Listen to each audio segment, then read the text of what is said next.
and welcome to a new episode of the Never Worse podcast. I'm your host, Tom Brown, joined today by not only Jack, who is here now. We're going to have Tim hop on later because we have a super show, starting with the Red Sox, going to the Celtics, or no, we're going to talk draft. Then we'll end with Celtics because they are about to embark on another quest for an NBA championship. They're one of the favorites. In my opinion, favorite in the East, but we will get to that. We're going to start with the Red Sox, Jack, who had an off day yesterday.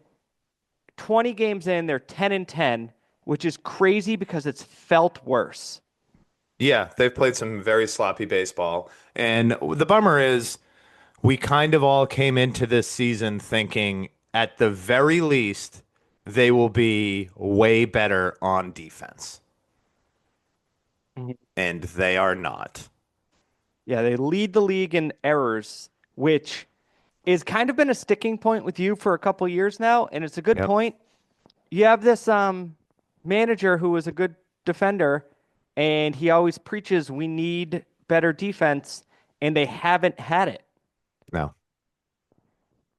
It's it's been a couple years of this, and now it could just be a weird anomaly at the beginning of the season, but Alex Bregman is halfway to the amount of errors he had last year. Yep. Um, I mean, there was a game where Casas was like 0 for 3 and then made an error that kind of flipped the whole game, and they, I mean, essentially lost because of it. Well, the other part too is like, Your strongest defenders aren't having great seasons to start. Like Trevor Story made a great play like behind second base in their last game against the Rays, and he's got a lot of range. Um, but even like him, he's been kind of sloppy. And then Ceddanne Rafaela, I think, has two errors in center field. We were we were damn near calling him JBJ, and he's been quite the opposite. I mean, two errors in center. That's tough to do through 20 games. Yeah. Yeah, it's weird because they're also, I don't know if they still lead the league, but they had led the league in um double plays turned.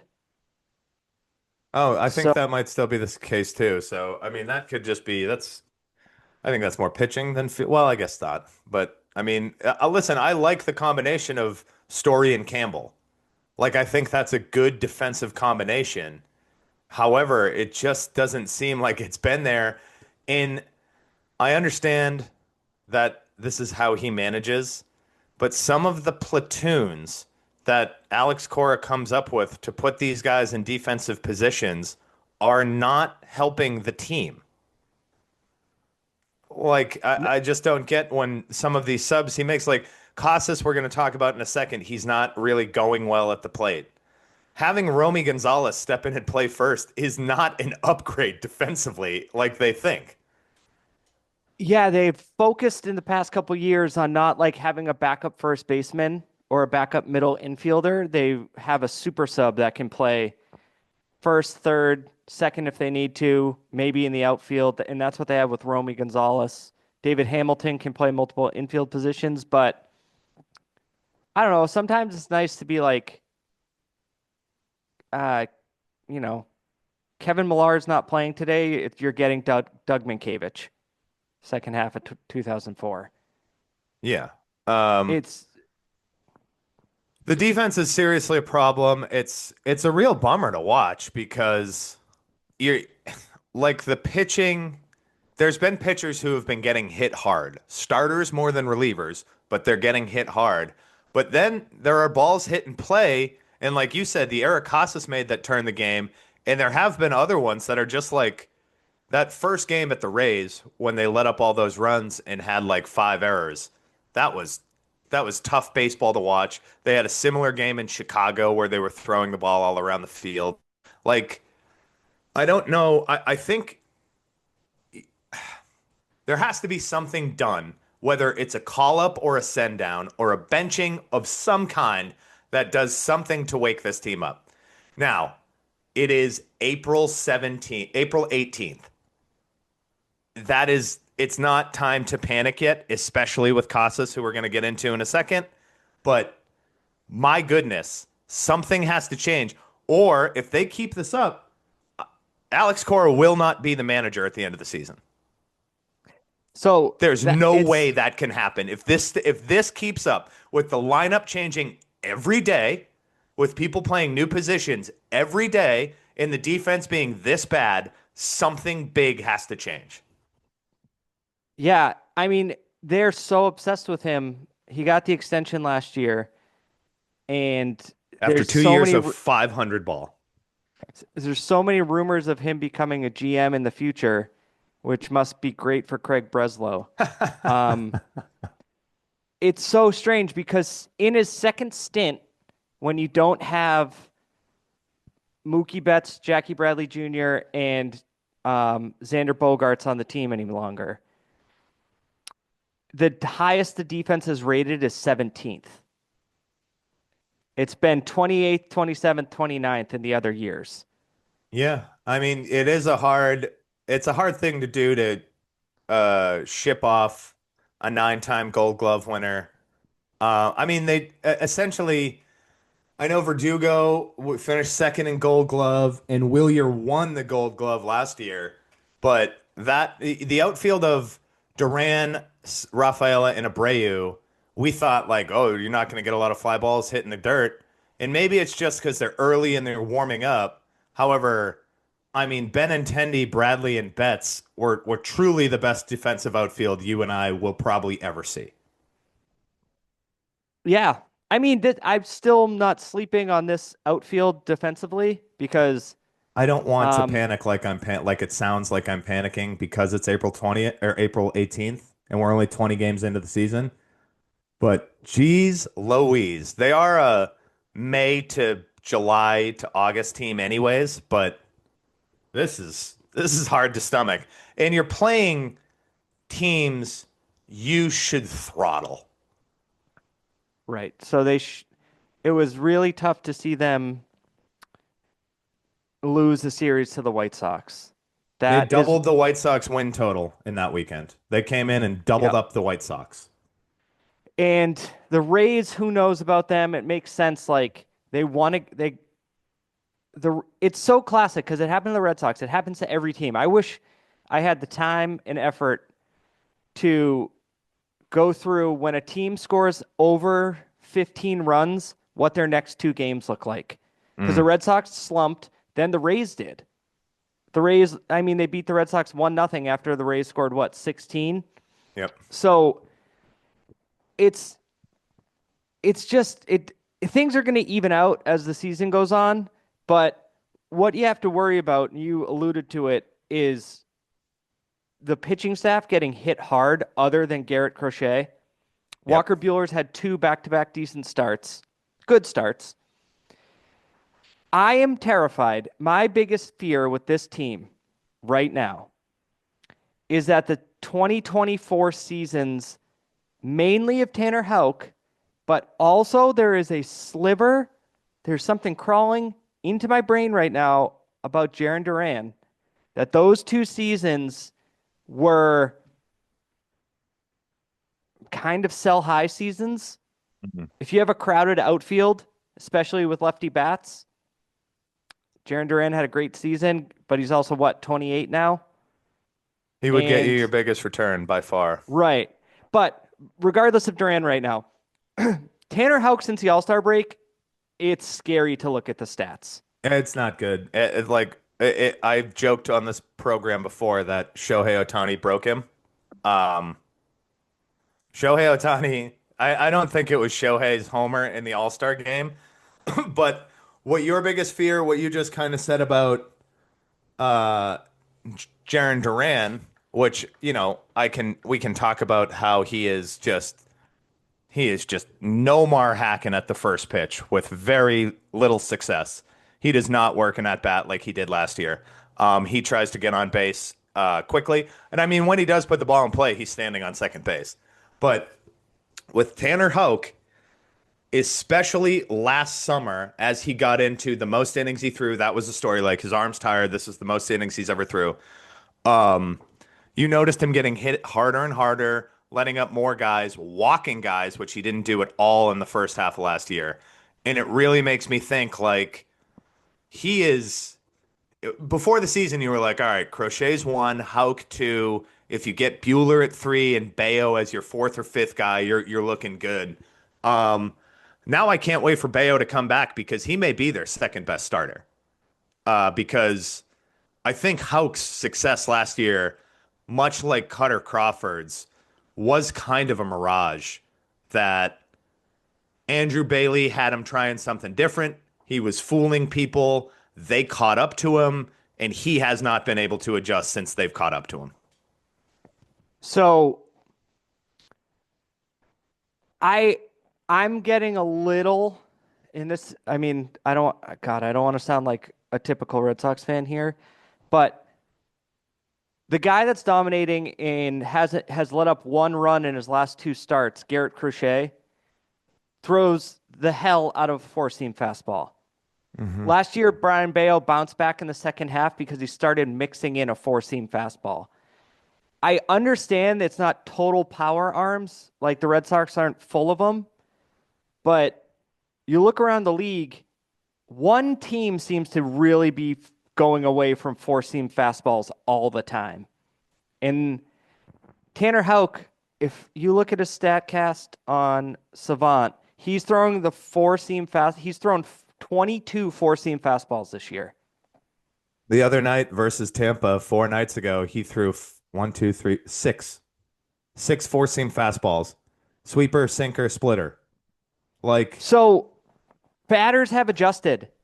And I think that's what happened to Bayo in the second half last year. So they were like, you still can throw a four-seam fastball 97, so do it.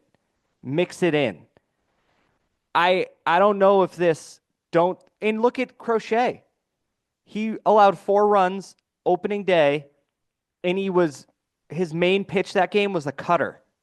And he was like, I don't know who made the decision. I feel like he might have had some input saying, can I throw my four-seamer more? And he's been dominating ever since. That Hauk, I don't know. It just maybe he needs a fourth pitch other than that sinker, splitter, slider combo. There's a really good article on Baseball Reference you should check out on Tanner Houck using his savant stuff. So they call out that his fly ball rate is up from 19% to 25%, where he was using that sinker effectively last year to get soft contact and get ground ball outs. That is not the case. He's getting hit hard. He's not missing any bats, and he's only throwing his fastball 7% of the time.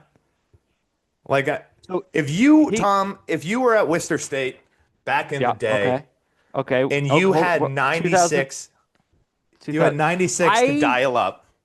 Don't think I would have been at Worcester State if I had 96. Sure. Okay. Let's just play this out.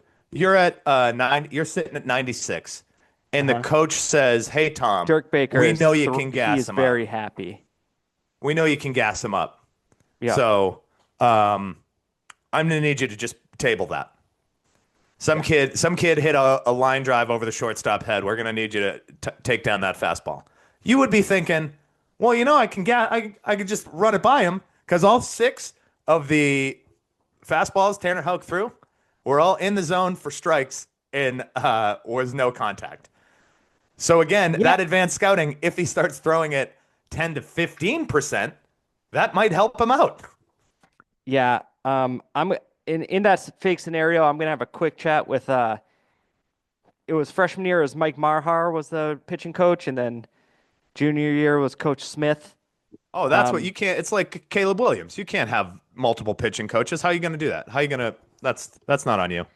Yeah, no, it's not, and neither was I think 4 innings total in my college career. You're hitting the transfer portal if Dirk comes up to you and says, "Hey Tom, let's kill it with the gas." Yeah, I probably should have hit the portal after freshman year, but didn't you? You hit the portal from Franklin Pierce to Worcester State. Yeah, I know. Tom Brown invented the transfer portal. Everybody found the loophole that if you go down a division, you don't have to sit out a year. So the pitching is not good. Bayo, did he pitch Wednesday? He was supposed to pitch Wednesday. Yeah, he did. Okay, so he should be making the next start in 4 days. He should make his next start in the major leagues. They said they wanted to have him have that one more. He wanted to come up. They were like, no, get one more start in Worcester. So that probably pops Newcomb out of the rotation. And Cutter is still working as well. He's a long way away, I think. Giolito should be back, which would. Who would that knock Sure. out? Sure. We're Giolito's an unknown, complete unknown. So I'm just worried that their quirky philosophy that had that crazy start to last season, teams have caught up to it. Because if you're throwing sinker, splitter, slider, no one is looking top of the zone against you. No. Yet And you're that's where taking all out six- half the strike zone.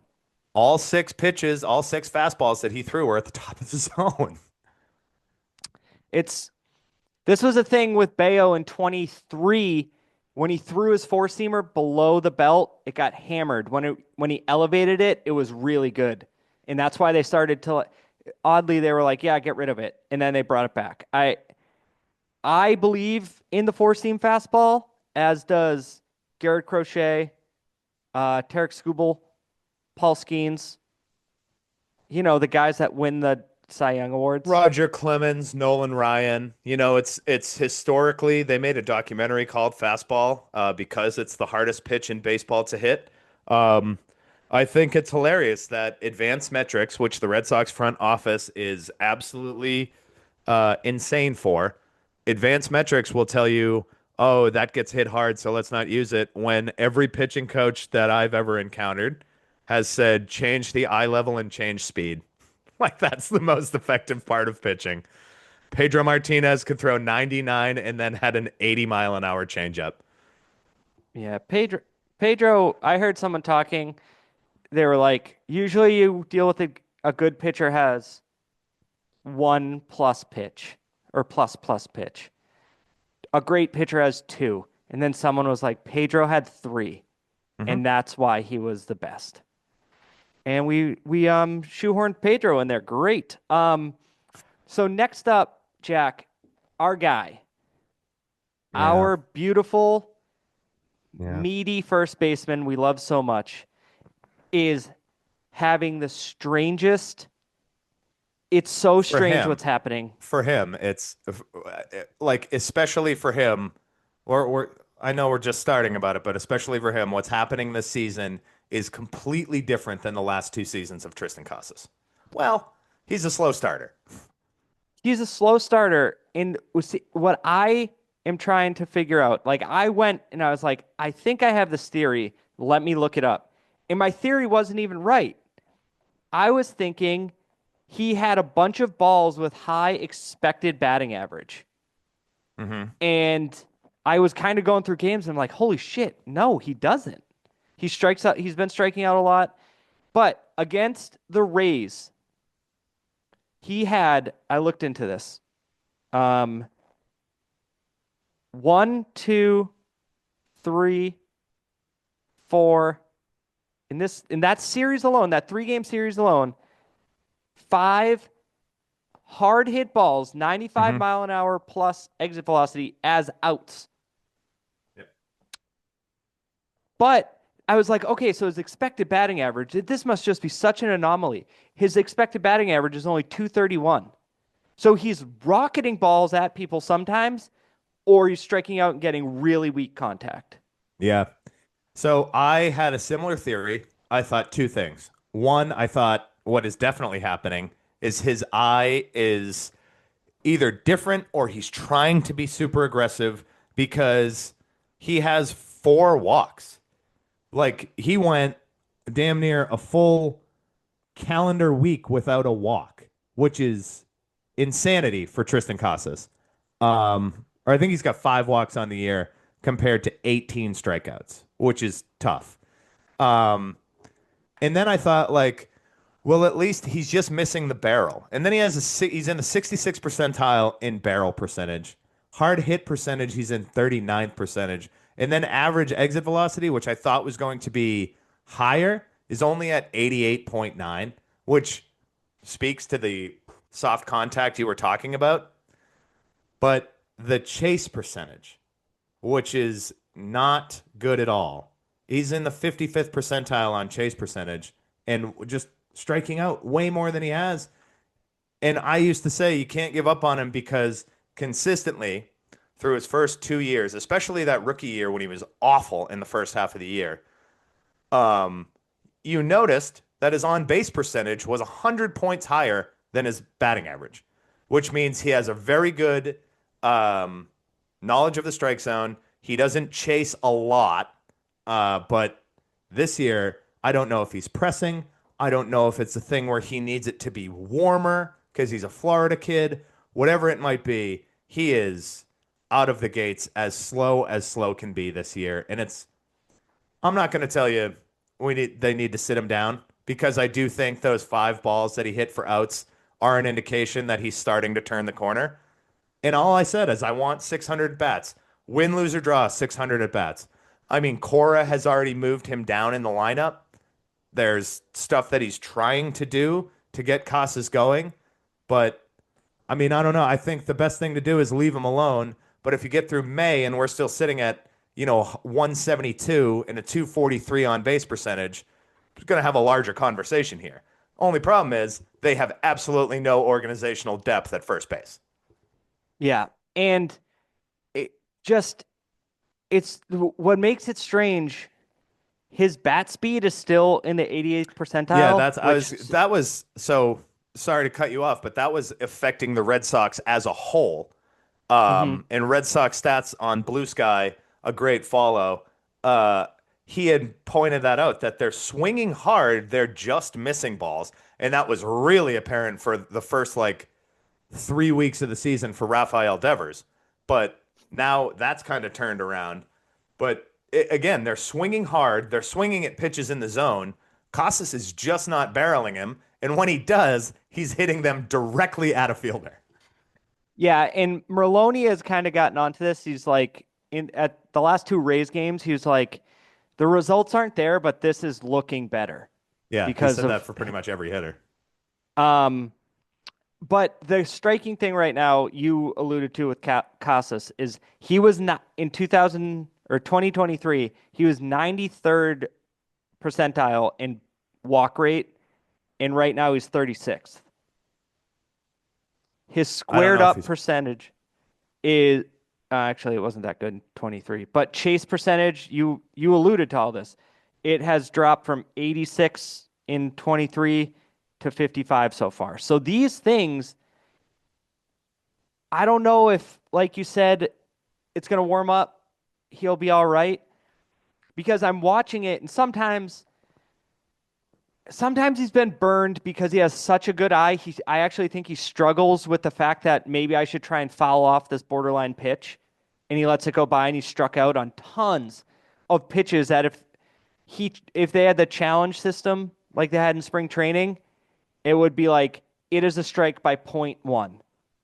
Yeah. Like, great job by the umpire, but it's also like the thing you hear from the time you're 7 on is foul off close pitches. You have 2 strikes. And there's so many times he's turning to take his stuff off for a walk, and it gets called a strike. That may flip, but right now it's frustrating. And the one time he did hit a homer, it was awesome, opposite field. It was a game changer. So it's there, but it's a shame because I think his chance for 40 home runs this year has gone out the window. Yeah, he needs to get super hot, super fast. It's a bad start. He's historically a bad starter. Even last year, before he got hot, the first 2.5 weeks of the season, he was at about this level. Yeah. All right. So that's going to do it for the Red Sox. We got to get Tim on here. As bad as it looks, they're 2.5 games out of first place. It's too early to look at standings, but the Yankees only have 12 wins. So it's just so early, and they could just flip the script and win 5 out of the next 6, and it's like, okay, well, now they're 15-11, and you feel a lot better. Yeah, or I mean, earlier when we did our preview show, it was like, geez, this AL East is going to be such a tough division. And like you just said, 2.5 games separate the Yankees and the Red Sox at this point. 4 games separate the Yankees and the Rays, who are 8-11. And at least the silver lining here is at least they're not in the National League West. Mm-hmm. Yeah, that's a gauntlet. All right, let's add Tim here. There he is, folks, in the flesh. If you're watching on YouTube, if not, Tim has joined us. Tim, how are you? Good. How's everybody else? We're doing all right. Great. We brought Tim in because I haven't seen We him. needed a draft expert. Yeah, I haven't seen him in so long. Oh, great. Now Tim's kids are going to go We got over the YouTube. cue. We got the cue. We don't have licensing to show him. He's not getting a check. Hey, what's up, Quinn? Hey, Quinn. What's up, boy? He can't figure You it can't out. hear a thing. Wow, he looks like Griff, huh? Yeah, he does. Yikes. Hey. Hey, bud. All right. You go So- find something to do. Great parenting Tim just from told Tim. his 1-year-old son to go find something to do. There- There's a lot of toys. There's a tin of Zin in the drawer and some tools out. So just figure it out. The dishwasher's open, full of knives. I gotta give this mock, boy. Go find something. All right. We're going to talk the NFL draft, and I want to get first. Let me ask you this. I want to get your temperature because I feel like it's shaping up in a way that, you're not getting a two-way superstar athlete or a world-class edge rusher. It seems like it's definite Cam Ward 1. That's what it seems like, but it seems like how many times am I going to say that? It's going Travis Hunter, Abdul Carter, and then the Patriots have a pick. Yeah, I don't understand why it would go any other way. Yeah, Tim doesn't have a QB1 grade on Cam Ward if you heard our last show. But I agree. It should go Abdul Carter, Travis Hunter in that order, and then the Giants pick. Who knows? okay. Well, the Giants have thrown a wrench into everything with the Shad Sanders workout that happened this week. Because I was 100% convinced they were going to draft Abdul Carter because I think Travis Hunter is going to go to Cleveland. Mm-hmm. So that's what it's looking like.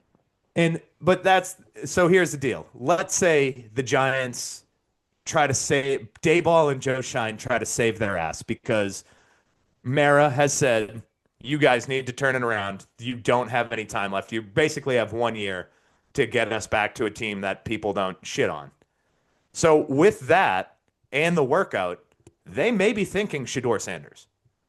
So at that point, that leaves either Travis Hunter or Abdul Carter at 4, which you can't ignore. You need a tackle, but you can't ignore one of those two players. Well, you don't need a T-Rex tackle. I just Kick him on the Zoom. I have other than one measurement being what, an eighth of an inch under 33 inches, and then the other one, what, a quarter of an inch over? Have you seen the size of that man? Yeah. Yeah. I think he's, what is he, 6'6", 320 or something? 6'6", yeah, that's exactly what he is. He's a monster of a human. And he played left tackle in the SEC for 4 seasons. And probably has one of the best quotes about offensive line ever. What is it? Tell us. He said, if you're a defensive end and you get 5 sacks in the season, you're a first-round pick. If you're a left tackle and you let up 1 sack, you're a third-round pick. There you go. And imagine if you had an offside in a playoff game Tim was watching. It was a false start, and Calvin Banks dropped. So, I mean, Yeah, he who's dropped right? behind. He dropped behind Armand Who's Membu, right? and everything that I've heard about Kelvin Banks this week is that he's more slotted to start at guard, and then move over to tackle. They said he can play both, but Nobody ever does that. But Kelvin Banks definitely dropped, and Armand Membu has kind of rose above him. But Will Campbell's still the best tackle in the draft. he's the guy that's going to protect Drake May's backside for 10 years. I don't know why you don't draft him. The only reason you don't draft him is Abdul Carter or Travis Hunter is available. 100%. I don't want them to get cute. Don't trade down. Don't. Everybody needs a tackle. If you're drafting in the top 10, you likely need a tackle. I heard a case, and I don't think they should do this, but I like the case because it's just like some people have saying, like, obviously it's on the Abdul Carter argument, but they've added Ashton Genty to that. And it's basically like he's one of the top 3 players in the draft, and people just don't value running backs. So I've heard people make the case that New England should draft a running back, but in my opinion, that's putting the cart before the horse if you draft a running back before fixing your offensive line. So I'm gonna have a real problem with that. You can get by with, the Gibson and Ramondre Stevenson thing for a year of rebuilding, where you can get an impactful person at receiver / corner, edge rusher, or tackle. I do understand, not. Yeah. Also, Here's going back to the Giants, I don't go think just because they signed Russell Wilson, that took them out of the Shador spot. No, you're not alone in that either. Because Shador Sanders probably will be a Giant just after this week, which is going to leave either Carter or Hunter. What, Russell Wilson's 34, maybe? They just want him to watch him for 6 weeks. And I think everybody in this call would agree. Shador, this is how you check down to the outside and not Yeah, throw exactly. to the middle of the field. He's not gonna throw it to the seam route down the middle of the field. Also, Shador, you just have to crosser. yell "Let's ride" and do weird stuff on the team plane, and everybody will love you. Yeah, love is Not the a case. relative word. Yeah, that's not. Oh, I don't and think so anybody I'm does. just going through, guys. The last couple All-Pro teams. Can you guess? Now, I haven't fully done the research. I meant to do this before. Can you guess how many guys were made tackles, made an All-Pro team that were drafted outside the first round? Since 2021 is how far back I got. Wow, holy smokes! Outside the first round, tackles on an All-Pro team. Yeah, that's what I said. I'm gonna go. I want to say less than 5. Yeah, 2. The answer is it's 0. Well, the answer is 3. Okay. But one was a second rounder. One was a third rounder. And Can we get some names? Oh, yeah. You can, sure. You want names? I got names. Deion Dawkins from Buffalo. I believe he was the second rounder. Yep. Second round picks are still really good picks. Yeah. Second and third round picks are very good players in the NFL. Yeah, I think. Let me look. I think it was Teron. I think Armstead, the issue not is him. that the yeah, tackle... Teron Armstead, and then the real outlier was Jordan Mailata was a 7th rounder. He just got coached up right. And the thing is if you. But I didn't even look at this. How many guys that played wide receiver were drafted out of the first round? I bet a lot. Mm-hmm. They don't historically pick receivers well. No. But just take the 6'6", 320-pound Terry left Glenn. tackle that has Deion only Branch. played left tackle. He's a Super Bowl MVP, Jack. Who? Isaiah Wynn? Deion Branch. Oh, Isaiah Wynn. Also. Isaiah Wynn. Yeah. Yeah, I think he won Okay. So, MVP. anyways, we're off track. Yeah, they don't draft but I think that the Travis Hunter thing, if he's there, I mean, the previous history of your draft, it kind of goes out the window. With Vrabel in charge too, like Vrabel never made any of those bad wide receiver picks. However, Elliott Wolf did, which still worries me. Vrabel was the head coach of the Titans when they drafted Traylon Burks. He's not good. Yeah. All right, great point there. But that was in the 20s of the first round, which is where N'Keal Harry was drafted. So anyways, but what I'm saying is, stock in though, Travis Hunter is better prospect-wise and Yeah. obviously a better draft pick than any of those guys were, or any really like mid-round draft pick this year. People have talked about Matt Golden and Tet McMillan as possible wideouts for their team, but they're nowhere close to Travis Hunter in almost any aspect of being a wide receiver. And then you can put in a nickel package for Travis Hunter and have him guard the slot guy on the other team when you need him to. Yeah, I mean, my thing is in my mind, a 0% chance he gets past Cleveland. I agree with you. So I'm not going to say Cleveland could draft Carter. I think Cleveland could draft it makes more But they sense just for the spent a lot of money Giants on to Garrett. exactly. They have Yeah, but look the what the best Eagles defensive did. lineman. What? The Eagles built their defensive lineup, and the The Browns Eagles are built not their the Eagles defensive in team lineup building. around Jalen Hurts, Saquon Barkley, Devontae they Smith, and just got AJ Brown they on the just other got side. Saquon Barkley, And they won a Super and Bowl just too. got AJ Brown 2 years ago. When they got all those defensive linemen outside of Jalen Carter, Who on They Cleveland didn't do have they that have option. at any of those three positions that are as good as any of the players I just listed? nobody. Thank you. But somebody can hope. Yeah, for Travis well, stop Hunter, hoping. not for Abdul Carter. Abdul Carter and Travis, we're going to have another reaction like we had when Penix was picked if one of those three aren't picked in the top three. Yeah. Yeah. So it's Patriots are on the clock. Don't overthink this. Membo, I hate the guy is driving himself up climbing up the draft ladder because of workouts in the draft process. I hate that. Right. What about, like Tim said, the 4 years of tape playing in the SEC? That is what I want I to think see. Membo also played in the SEC, but I think he played right tackle for Missouri's 3 years. not in the he's from Missouri. Okay, it's still a good comp. Big Ten's still good, right? Are they No, still that's the the Big Ten? SEC. Tim, I think you've they are said in for the years SEC. there's no defense in the Big 12. Missouri is But in didn't the they SEC. move? Yeah, they're in the SEC. Yeah, they But I think he played right tackle for most of his career. But Yeah. then again, let's just one thing. Arm length aside. 6'6", 319 or 6'4", 332. I mean, call me old-fashioned. I want the taller guy as your left tackle. I want the guy with 2 more inches. Granted, it doesn't translate to wingspan, but Yeah, well, I still want him there. Travis He's gigantic. Tasker situation.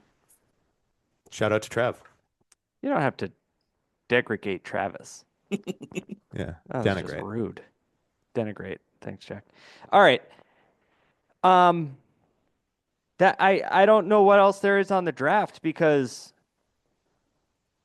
it's not loaded like it was last year with Drake May, where we were sitting there like, which quarterback are they going to take? Which we kind of knew that anyways. Everybody knew the top 3 picks in last year's draft like kind of a month before the draft. I guess they didn't know the 2-3 order. But then it really started to shape up that Jaden Daniels was going to be second. Yeah. But wasn't there someone lingering at 3 where there was like, oh, maybe the Patriots won't pick their quarterback and Marvin no, Harrison it was and Joe Alt. yeah, but J.J. McCarthy was rumored, and it was by like, no Matt. thanks. Matt, after our draft show last year, said, oh, why wasn't I a part of this? I wanted them to take J.J. McCarthy. And I said, that's why you weren't a part of it. Yeah. Still haven't seen him. Still haven't seen him play, but What about 2 through 4? Maybe not player names, but